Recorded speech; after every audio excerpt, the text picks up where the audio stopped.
Olá, bom dia, boa tarde e boa noite. Eu sou a Natália Almeida. E eu sou o Guilherme Franco. E voltamos para apresentar o Coisa Pública, o podcast do CLP que discute com profundidade os principais assuntos da política e da gestão pública. Na temporada de 2022, o Coisa Pública volta repaginado. Vamos abordar as principais pautas que a sociedade civil e os gestores públicos devem ficar de olho para as eleições deste ano. Envolvendo as etapas de coleta, transporte, transbordo, tratamento, destinação e disposição final adequada, a gestão de resíduos pode minimizar os impactos negativos no meio ambiente. Apesar da pauta climática não ser prioridade, pelo menos sob ponto de vista eleitoral, há certa urgência por uma transição verde e as questões ambientais ganharam seu devido foco. Por isso, abrimos a nossa temporada trazendo a importância do gerenciamento de resíduos sólidos para um desenvolvimento sustentável e econômico. E neste episódio, vamos conversar com Eduardo Nascimento, administrador e especialista em marketing e cofundador da empresa Minha Coleta.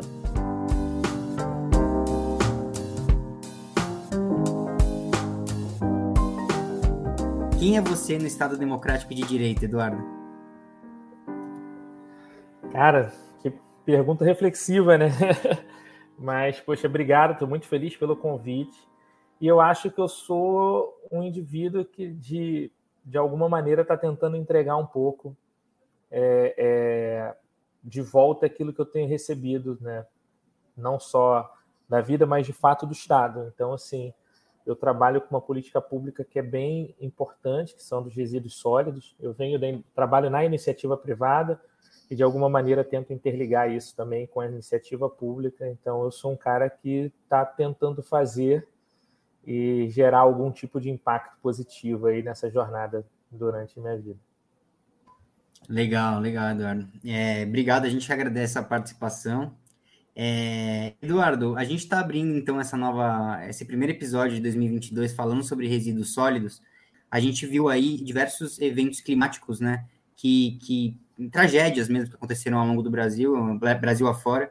E eu queria te ouvir um pouquinho, porque a gente ouve muita análise superficial sobre o assunto e nem sempre a questão dos resíduos sólidos entra nesse debate, né? Queria te ouvir um pouquinho como que a destinação incorreta dos resíduos acaba agravando essas enchentes, etc. Beleza, cara. Eu acho que esse assunto ele está cada vez sendo menos direcionado a esse tema dos assuntos climáticos, acho que até de uma maneira equivocada, mas a má gestão dos resíduos sólidos ela é um potencializador desses impactos, né? Não diretamente eles provocam a ação, falando especificamente da gestão dos resíduos ali, né? A consequência, se a gente for pensar no ciclo de vida do produto, com certeza a extração para fazer a matéria-prima para isso virar resíduo está causando aí esse consumo desenfreado, vem causando todos os problemas que a gente está vendo.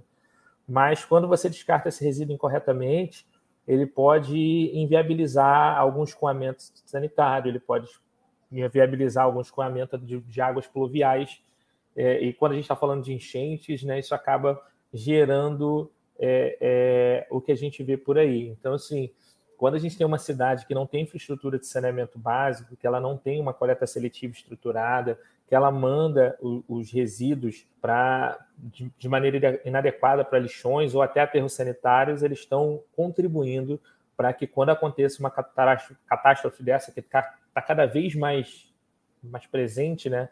Vem acontecendo cada vez mais coisas. A gente teve aí esse incidente agora em São Paulo, teve em alguns outros lugares. Então, você tem ali influência também da má gestão de resíduos nisso. E até quando a gente fala de aterro sanitário, porque por mais que seja licenciado, o resíduo sólido, quando ele é colocado no aterro sanitário, ele não volta para a cadeia produtiva, ele gera um esgotamento mais rápido de uma terra que poderia ser fértil e ela vai deixar de ser fértil durante milhares de anos porque ele está se produzindo chorume. Então, para que isso não chegue no lençol freático, aquela terra ela vai ser improdutiva assim que ela atingir o nível máximo de esgotamento. Então, estão cada vez mais sendo necessárias a gente abrir terras que poderiam estar sendo plantadas árvores, que poderiam estar ajudando aí para redução da emissão dos créditos de carbono, e a gente está usando para estocar resíduos que poderiam estar voltando para a cadeia da matéria-prima. Então, é um grande ciclo, né? Está tudo conectado. A gente começa pelo final do esgotamento ali, mas se essa matéria-prima, esse resíduo, se ele não volta para ser matéria-prima, eu vou ter que extrair mais do meio ambiente, então você vai fazendo essa roda girar e você vai causando esses impactos.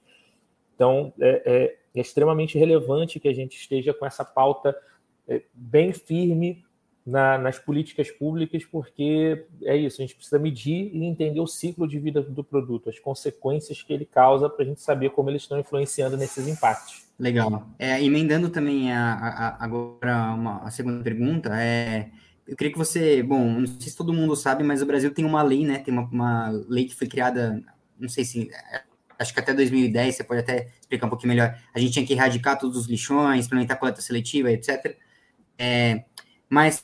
Então eu queria que você explicasse primeiro essa lei, o que ela abordava e como que a gente está, qual o estágio que o Brasil está hoje, e depois o seguinte, ano passado eu viu um assunto muito grande em cima do censo, que a gente, de fato, não ia ter mais os censos nos municípios para mapear políticas públicas, etc. Até que ponto esse mapeamento é importante para municípios, né? Então, eu queria primeiro que você falasse um pouquinho da lei do Brasil hoje e como é que está esse mapeamento, como que é feito essa ação por parte dos municípios. A lei que você está se referindo é a 2.305, que ela é de 2010 e que ela vem regulamentando toda a gestão dos resíduos sólidos no Brasil. E ela diria que em 10 anos a gente deveria ter encerrado todo o ciclo de lixões, e hoje a gente ainda tem mais de 3.000 cidades brasileiras com lixões a céu aberto. Então, a gente teve uma grande dificuldade de execução dessa lei, justamente porque ela estava bem aberta, ela frisava muito sobre a economia solidária, sobre cooperativas, sobre coleta seletiva, sobre como pegar as pessoas de maneira social que trabalhavam antes nos lixões a céu aberto e dar uma estrutura mínima de condições para que eles pudessem se tornar cooperativados e tornasse desse serviço que antes era visto como um serviço feito por pessoas que não tinham, de repente, capacidades, e eles vêm mostrando que justamente eles são muito capazes de fazer. Hoje, 96% da coleta seletiva é feita por catadores. Então, a importância deles é muito grande. Só que essa lei ela veio citando e trazendo recomendações e ela tem pouca execução normativa de fato. Tanto é que o Marco de Saneamento Básico ele veio normatizando tudo isso. Então, a gente está de 2010 até agora aguardando que as indústrias façam seus acordos setoriais, que as pessoas se conscientizem e transformem isso, e pouca execução a nível federal, municipal, estadual, para poder realmente, de fato, fiscalizar isso. Então, a gente teve diversos avanços. Então, depois dessa lei, por exemplo, a rastreabilidade do resíduo ela foi considerada importante. A gente teve alguns estados fazendo suas próprias regulamentações. Recentemente, agora a gente teve o SINIR, que é o Sistema de Controle do Governo Federal, que vem agora para todos os estados e municípios que não têm seu próprio sistema de controle, disponibilizando e obrigando que todo mundo controle a partir do SINIR. E isso vem trazendo um pouco mais de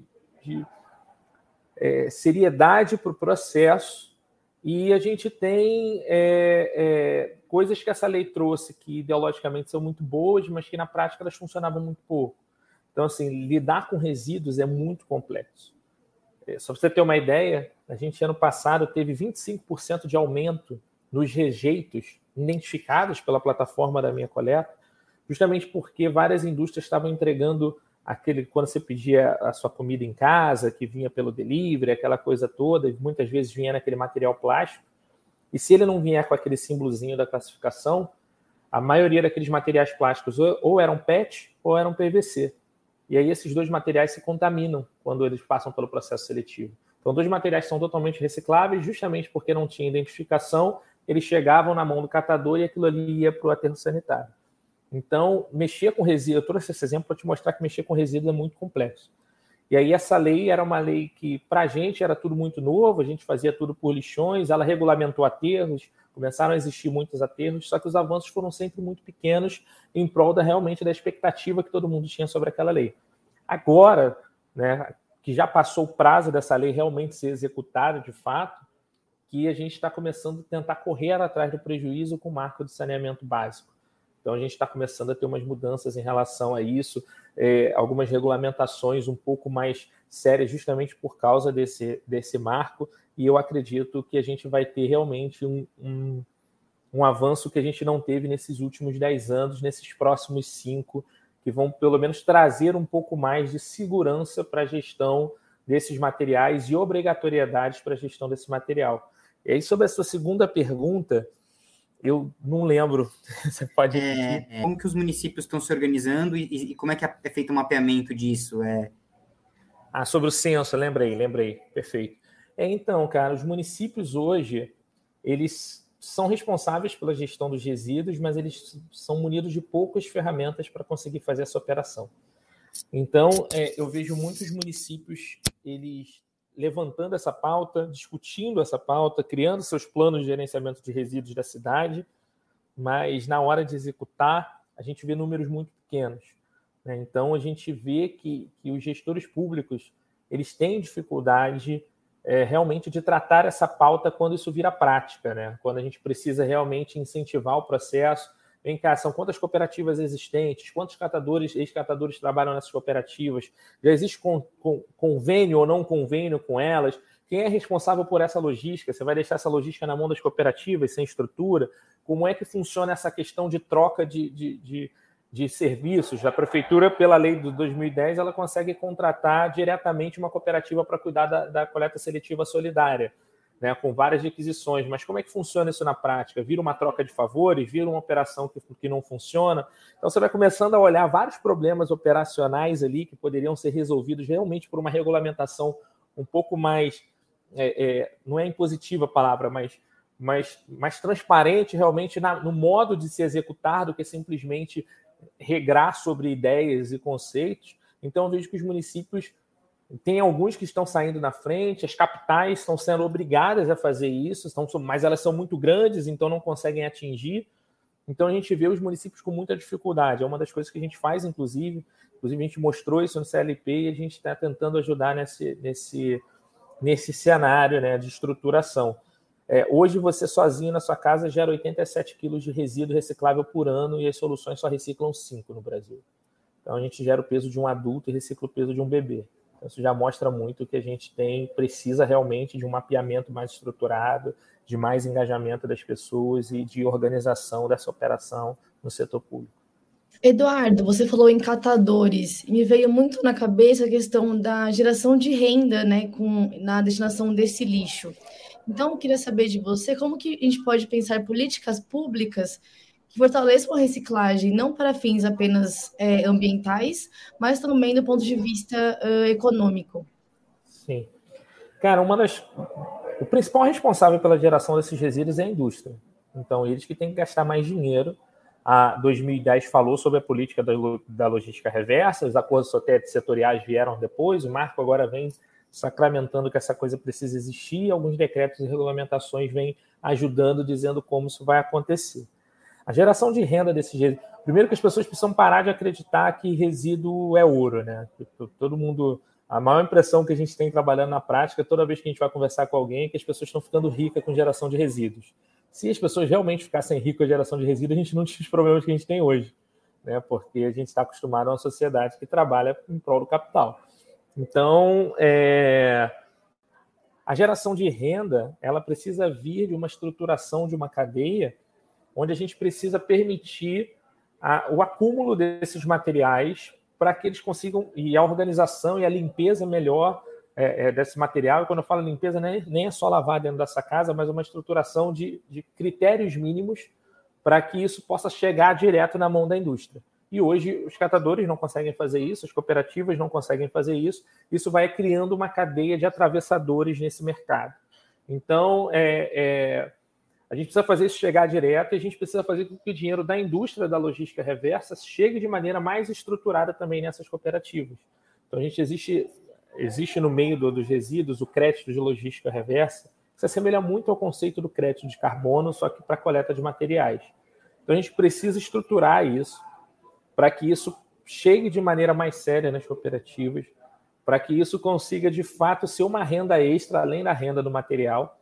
E falando da renda do material, a gente precisa garantir que existam ou atravessadores realmente mais sérios, porque hoje tem muita coisa acontecendo, a gente vê toda hora notícias aí de pessoas que estão sendo presas por causa de problemas com resíduos que, ao invés de serem recolhidos, falando de metal, alumínio, né, acabam sendo roubados em várias cidades. Acabei de vir do Espírito Santo, isso está acontecendo bastante lá, isso aconteceu aqui no Rio. Então, a gente precisa realmente fiscalizar melhor essa cadeia para garantir que esses resíduos que estão nas cooperativas, que são as pessoas que fazem isso, elas saiam dos atravessadores menores e vão diretamente para a indústria ou vão para atravessadores maiores que realmente fazem um trabalho de acúmulo e concentração. Costumo brincar que resíduo é igual soja. Não adianta ela estar plantada, ela precisa estar colhida, ensacada em grandes volumes para que aquilo valha algum tipo de receita. Teve um caso agora que teve uma fiscalização numa indústria que recebeu uma multa por estar importando papelão com níveis de contaminação, né? E aí ela foi multada pelo governo e tal. Esses níveis de contaminação que está sendo falados foram os mesmos níveis de contaminação que a gente encontra nos papelões pós-consumo que a gente tem aqui. Ali foi justamente uma estratégia de mercado para tentar diminuir ou aumentar preços daqueles materiais. Então, a gente precisa regulamentar esse mercado, olhar para isso e garantir que esse material ele chegue para que realmente a renda ela possa ser distribuída de maneira mais organizada. Outra coisa também que eu queria te perguntar é como que a gente pode pensar em medidas concretas, então, no caso, para diminuir realmente os impactos ambientais gerados pelos descartáveis, que a gente vê que, como você falou, tem muito descartável, a gente consome muito lixo, né? Então, acho que seria pensar realmente nesse foco mesmo de diminuição de consumo. Então, exatamente. O primeiro passo é eu acho que a diminuição do consumo é uma coisa que está crescendo muito, ela é muito importante, mas ela é uma medida a longo prazo, né? A gente tem uma sociedade emergente que aprendeu a consumir nesse modelo econômico que a gente vive.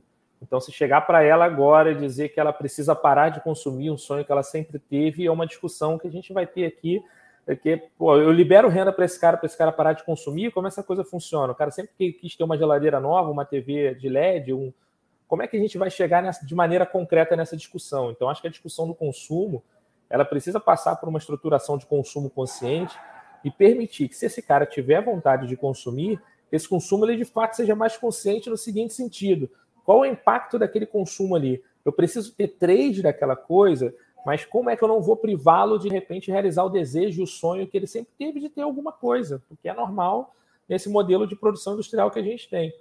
Então, acho que o principal ponto é garantir que exista esse descarte. Então, esse descarte correto. Então, a gente precisa estruturar políticas que garantam que as casas das pessoas tenham educação ambiental e coleta seletiva, que os prédios públicos sejam obrigados a descartar e fazer coleta seletiva, que a gente tenha as empresas privadas que estão gerando um monte de resíduo cada vez mais sendo obrigadas pela lei do grande gerador, que está sendo agora também regulamentada pelo Marco Legal, né, dando a permissão ou licenciar para um privado ou do município cobrar aquele serviço que gera ônus absurdos para o município. Então, o que a gente precisa, de fato, é garantir, nesse primeiro momento, nesse modelo industrial, que as pessoas criem consciências a partir do consumo dela, e só depois que a gente garantir que a destinação correta aconteça, não em 2,1%, como é que foi o último número do Brasil, mas sim em 80% desse material, a gente vai conseguir criar uma roda mais fácil para poder falar de reduzir consumo, evitar consumo e diminuir consumo. E, Eduardo, eu quero te perguntar também sobre a questão industrial, né, que você citou, porque a gente viu que algumas indústrias no Brasil, adotam prática de economia circular. E eu queria te ouvir referente se realmente essas práticas são adotadas e como que essa prática, como que esse método ele pode ser aliado, então, da gestão de resíduos e como que ele pode fortalecer a economia. O que acontece hoje, assim, a gente tem cada vez mais empresas realmente entrando num método de economia circular, só que são métodos ineficazes, né? Porque, assim, é só a gente olhar essa lógica realmente da produção. Ele é obrigado a produzir, a recolher 22% de tudo que ele coloca no mercado para ser vendido, né? Então, essa é a política das embalagens, por exemplo. A gente tem óleo lubrificante, que é 100%, lâmpada, pilha e bateria, que tem outros percentuais maiores e vão crescendo, mas falando especificamente da embalagem que você tem aí em casa. Se você olhar para o lado, você vai pegar um copinho, um shampoo, e tudo isso que foi colocado aí, 22% precisa ser recolhido. Se a gente tem 76% das indústrias que estão fazendo um programa que precisam atingir no mínimo 22%, e quando a gente olha o percentual de descartável no Brasil, a gente tem 2,1%, existe um problema, né? Então, essas empresas, ou elas estão adotando métodos que já estão cada vez mais sendo mostrados que existe problema de transposição de resíduos, né, que o cara está compartilhando aquele mesmo programa com um montão de empresa, muitas vezes sem saber, muitas vezes sem maldade, mas é realmente porque é muito difícil fazer esse controle, ou então que elas estão fazendo métodos ineficazes, que na maioria das vezes é o que acontece. Eles gastam muito dinheiro para garantir que existam programas de coleta seletiva e logística reversa, só que sabe quando você está investindo muito dinheiro numa coisa que não dá certo, mas como não tem nada, só você precisa mostrar para o seu consumidor que você está fazendo, você continua gastando essa grana? Então, basicamente é isso. Então, assim, a gente precisa pensar em como tornar todos esses processos de maneira eficiente e mostrar para a indústria que existem modelos eficientes no mercado, que eles precisam apostar, que vão realmente garantir a destinação correta do maior volume de materiais possíveis pós-consumo. Legal, Eduardo. Você falou há pouco sobre educação ambiental, né? Que concordo contigo que também é o grande X da questão aí do problema dos resíduos sólidos. E, querendo ou não, a educação ambiental sempre está na boca dos políticos em época de eleição, em debates. Eles falam em políticas públicas, investimento, mas a gente acaba vendo que se teve avanço foi muito pequeno, né, nos últimos anos. Então, eu queria te ouvir nesse sentido. Esse debate vai, de fato, avançar? A gente tem eleição, você acha que é uma pauta que pode ser priorizada? Ou a gente deve ficar, infelizmente, no mais do mesmo aí, de novo esse ano? Cara... Eu acho que ela vai avançar na velocidade que ela já está avançando, talvez aumente um pouquinho mais ou menos, mas isso não tem relação nenhuma com as eleições que a gente vai viver, porque a gente está vendo que a política eleitoral ela não está baseada em política técnica de execução, ela está baseada, mais uma vez, numa discussão de oposição e lados. Então, eu acho que as pessoas vão usar isso total como greenwashing, como dizer que vai fazer só para poder atender uma massa ali, um público específico, mas a coisa não vai acontecer. Lembra quando você estudava Bhaskara na escola e aí você falava assim, porra, professora, por que eu vou ficar usando isso? Não vou usar isso na minha vida. Sabe? Muita gente até usa, mas, caramba, a maioria das pessoas ficavam se questionando, por que eu estou aprendendo uma coisa que eu nunca vou pôr em prática? Então, você imagina eu chegar na tua casa agora, você mora em apartamento, ou em casa, não sei. Mas imagina você chegar agora e falar assim, cara, vou te dar uma educação ambiental aqui, você tem que separar teu lixo, você vai separar em 2 frações, vai dar um trabalho, você vai ter que lavar esse material, mas eu vou te ensinar a fazer tudo isso, você vai começar a fazer empolgadão, e aí quando você chega no corredor do teu prédio, você coloca aquilo ali, o funcionário pega, junta tudo de novo com o teu resíduo orgânico seco e bota no mesmo caminhão. Mas, assim, a primeira coisa que você vai fazer cara, por que eu estou fazendo isso? Por que veio esse ecochato aqui, encher meu saco, falar que eu preciso separar, que eu preciso lavar, e eu descubro que está indo tudo para o mesmo lugar? Quer saber de uma coisa? Eu vou parar de fazer, porque eu estou sendo bobo, estão me fazendo de bobo. E aí as pessoas simplesmente descontinuam. A gente teve um momento muito forte de educação, e isso se prova muito pelas redes sociais, que todo mundo quer fazer alguma coisa. As pessoas não sabem como e não têm soluções para ajudar. Então, assim, está muito fácil a gente reativar um negócio e trazer a segurança e a transparência desse processo. Então, a gente precisa garantir, de fato, que essa rastreabilidade que a lei diz, além de ser um rastreio legal, ela seja um rastreio institucional, público e transparente para a população, para que ela realmente acredite que aquilo está funcionando e queira dar cada vez mais um passo, porque ela sabe que aquela coisa funciona. E aí, se realmente for funcionar assim, se a política for pautada nessa discussão de realmente ter soluções práticas para a execução, aí eu acredito que a gente vai ter diferença, enquanto eu não vi ainda nada. Perfeito, Eduardo. Agradecer. Muito bom, muito boa a conversa mesmo, super didática, legal. Acho que a gente está abrindo com o pé direito aqui no nosso podcast. É uma honra receber vocês, muito, muito bacana. E deixar aberto, se quiser fazer uma consideração final e agradecer, dizer que você é sempre muito bem-vindo aqui no Coisa Pública. Não abre a porta não, que eu vou mesmo, tá? Eu venho mesmo. Mas eu queria agradecer a vocês, eu sou apaixonado pelo projeto da CLP, o que vocês fazem. Assim, eu não sei, eu já falei para algumas pessoas do CLP, mas foi o CLP que mudou minha vida e meu olhar em relação à gestão pública. Porque eu já trabalhei no setor público, eu ainda estou muito perto e olho muito tudo isso, e eu não acreditava que a coisa ia funcionar até conhecer vocês e fazer um curso de vocês e conseguir aplicar isso na prática no município pelo qual eu trabalhei. Então, eu sou muito grato a vocês, pelos líderes que vocês estão formando, pelas pessoas que vocês estão formando. Se alguém estiver escutando isso daqui, saiba que tem luz no fim do túnel, o CLP faz parte disso. Eu só tenho a agradecer e pedir para todo mundo lá conhecer a minha coleta. A minha coleta é só uma manifestação prática de tudo isso que eu conversei com vocês hoje aqui, e é um jeito que a gente está trazendo realmente de tentar fazer a coisa acontecer e funcionar, inclusive em parceria com o setor público, né, tentando trazer aí essa organização mais estruturada. A gente está no Rio, a gente está em São Paulo, a gente está no Espírito Santo, a plataforma empresarial é nacional, a gente tem operação também já em vários lugares do Brasil, então convido todo mundo aí para conhecer a gente. Nem sabia se podia fazer esse merchan, mas já fiz. Fechado. Obrigada, Eduardo, foi ótimo te ouvir. Valeu, eu também adorei, gente.